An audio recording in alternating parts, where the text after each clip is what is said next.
Hi, it's Matt, and as we're now into May, we thought we'd give you a quick recap on what happened during April for us in our business. It was a tricky time, obviously, a lot of people having to adapt, and we managed to get ourselves working from home quite swiftly. We prepared ourselves and practiced a couple of times leading up to the decision made by the government to make everyone work from home, which we think was the right one. Our main intention was to try and keep as many people working as possible. There's a couple of roles that we did furlough for the right reasons, we feel, and we keep in touch with those staff regularly with a view to, obviously, when it's safe to do so, we'll get them back on board and back in play as soon as possible. But it saw us working with kind of 25 staff now, working from home. For those that don't know, we've got 2 sales offices, Droitwich and Worcester. We have lettings across both of those offices, and we also have a land and new homes team. So I thought I'd do a quick roundup on what happened last month for each of those departments and give you some individual stats on what they managed to achieve. So firstly, looking at Worcester, if we look at Worcester's kind of successes from the month, firstly, Zoe got promotion. So she got promoted to senior sales specialist, which we're delighted about. Scott reported some great numbers between the teams, both Worcester and Droitwich actually. There was 753 conversations and contact made to our vendors. So that's some regular contact. Obviously, we're updating them with what we're finding. We found that after the Easter bank holiday, there seemed to be a bit of an uplift in interest in terms of properties. We think this might have been because the first kind of week or so of working from home in the lockdown, it was probably a little bit unsettling for people and not really a priority for homes. But we've seen ever since the Easter bank holiday, there's been a real rise, and that's been confirmed on websites as well, such as Zoopla. So we registered 21 new applicants after the Easter bank holiday. We received an offer on a new instruction, so we put a new instruction on Washington Street live, and within 48 hours we'd received an offer. That offer is obviously subject to viewing because no viewings are taking place at the moment.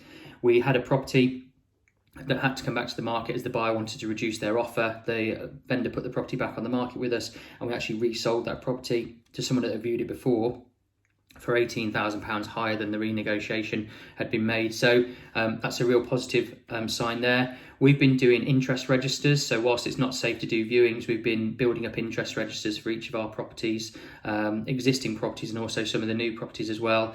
We've got 83 potential viewings already added to the interest register during that month. So that's a real positive that there's a lot of interest out there from buyers.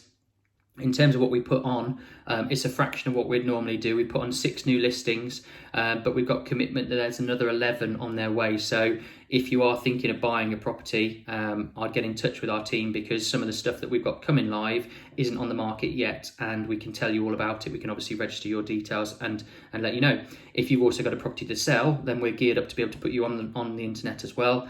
And we have been finding that those new instructions that have been coming on during this time, because there's less coming on, they've had a real influx of interest, lots of buyers wanting to register, wanting to ask questions and arrange viewings on that. So that's the Worcester Roundup. They've done a cracking job. They've done some really, really smashing numbers. Next up, onto lettings, and we had a very busy month. Whilst it wasn't as busy as it normally would be for transactions and new lets, we did find there was a lot to do for our current clients, our landlords, our managed landlords specifically.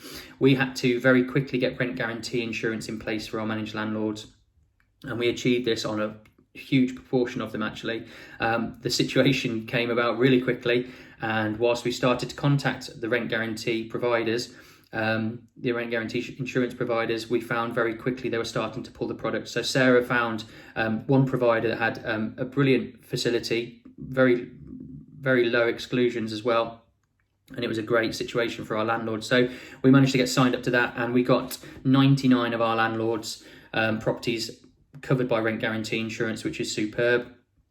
Very useful actually, because they then pulled the product with a view that it's going to come back in, and because we got on their list, we now get to hear about it first. So anyone that didn't get on the first run through, they do get a second chance.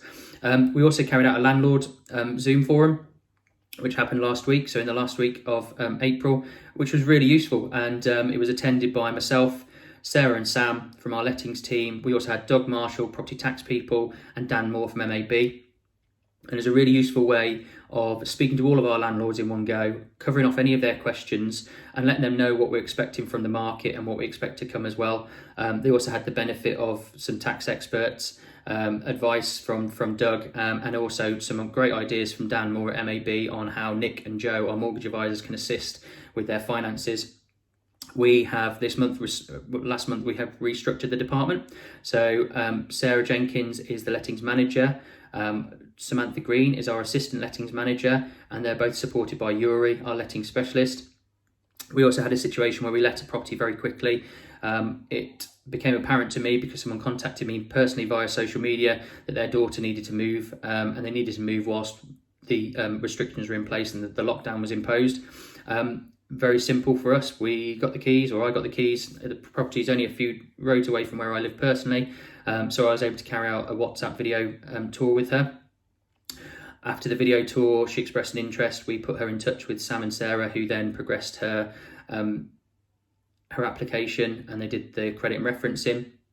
And then we got to the point where she was able to move in. So again, I grabbed the keys, and when I turned up, she was there ready to go. All of her stuff was on the front lawn, and I was able to, socially distancing, give her her keys, place them on the doorstep, take a photo, and then leave her to it.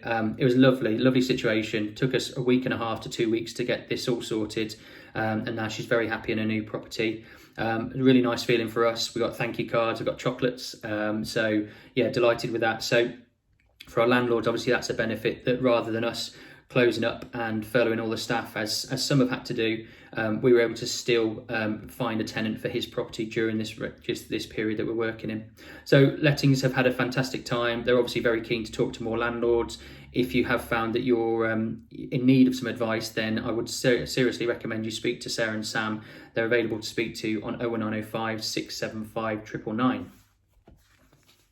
So next I can head over to our Land and New Homes team. 4 in this department: Luke, our land and development consultant; Georgie, our new home sales manager; Rebecca, our new homes sales specialist; and Della, our administrator. They've worked really well. It's been a funny month, obviously not being able to do viewings. However, because we have had so many virtual tours on properties, it's been quite useful that we've been able to do live essential video tours. We've been on a Zoom chat to people, and we've been walking around the property using our Matterport facility, which has been ace. From Luke's side of things, our land and development consultant, planning application submissions remain pretty consistent. So there's been quite a few new planning applications submitted. Still to be seen on the decisions being reached. I think the meetings are going to be going digital as this goes on. Obviously, it'll be a large gathering for a planning meeting. So we're hoping that the decisions will start to come through.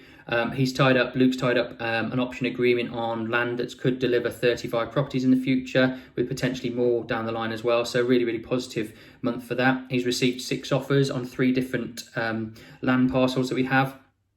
So again, real kind of positivity in the market that this hasn't stopped people from wanting to be able to purchase and build and buy. And then this weekend, we've been running social media campaigns for 3 sites, and we've had 28 leads come across just this weekend. So there seems to be some real appetite for properties at the moment, which the guys are seeing the benefit of. We also launched the Iceworks, which is a fantastic building, 2 buildings that we've been working on with the developers. Iceworks is over in St John's. It's 21 apartments in 2 blocks to begin with. After that, there'll be 33 apartments, which will be a part of the restoration of the actual former mill and other items around it. But this first launch has been very positive. One person actually got to see the apartments before they went live, and they've already talked about putting a reservation. They put their property on the market to be able to buy one. So they are taking a lot of interest already. And it's quite exciting to see those take shape. There's signage going up today, actually. So if you head out on the Bromyard Road, you'll see exactly where this site is, because you can't miss the signage. So yeah, very exciting. Land and New Homes seem to have a lot going on. We're talking to a lot of our clients that have got new sites coming through, because now is a good time to get your marketing prepared and your interest register set up, so that when you do launch, everything is good to go. So Land and New Homes team have had a cracking time, which has been really positive. And then next on to Droitwich. So last but not least, on to Droitwich sales office, and we've had some really positive stuff happening in Droitwich as well. So on our potential viewings register, we have got 100 people booked, 100 different viewings, which will be very busy when we're allowed to start doing those again. We've put on 4 new instructions, so we've had new properties come to the market. We've exchanged and completed on 7 properties, so people have been able to move with the government guidance if the property has been vacant for 72 hours, or if there's no onward chain involved. We've carried out 10 video evaluations, so we've been able to give evaluations to clients using WhatsApp video or Facebook video. We've received 5 new offers, which is very, very positive. We've been building some really strong relationships with our past market appraisals. We've found that there aren't any other agents making contact with clients at the moment. So one of our things is obviously using the time to really speak to clients. We have the time available. Some people are working from home, some people are furloughed, some people are self-isolating on their own and have no one to speak to. So we've taken the chance to really use this time to discuss what people's plans are going forward. Obviously, we're well placed to give an idea of what the market's up to at the moment and how we see things when we're able to get back to doing what might seem like normal things again. Buyers and sellers in general, the sentiment still seems that they want to be moving, that this doesn't distract them, that doesn't put them off from what they want to do. I guess this opportunity when you're in your property for longer than normal, you start to realise whether it is the right property for you any longer, or whether you actually are keen to move and upgrade. A lot of people are improving their property, so it's getting it ready to market. And because of the number of applicants we've been registering and the low interest rates at the moment, we've found there seems to be a real kind of pent-up demand for people that want to move once this lockdown is lifted. So the month, it's been a funny one. Obviously, we've had to adapt very quickly. I'm really, really pleased with the team, and I'm very grateful for the way they've worked and how well they've done. We've been putting out more videos than ever, obviously with different backdrops, not our normal kind of studio setup, but it's been great to be able to provide our clients with updates, regular updates that we've been able to do. And the guys have worked fantastically well, adapted so quickly during these times, and really have been impressing. So we've got lots in the pipeline. We've got lots of new ideas coming through. When we do go back to work, it will be different. We know it's going to be a different market for us to work in. We know that we're going to probably have to bring in some new technology and some new ideas, which we're working on at the moment. So we've got some very exciting things that we'll be bringing through in the near future. So finally, just want to say, stay home, stay safe. From all of us at Nicol & Co, we look forward to a very, very busy May, and hope to be able to speak to you soon.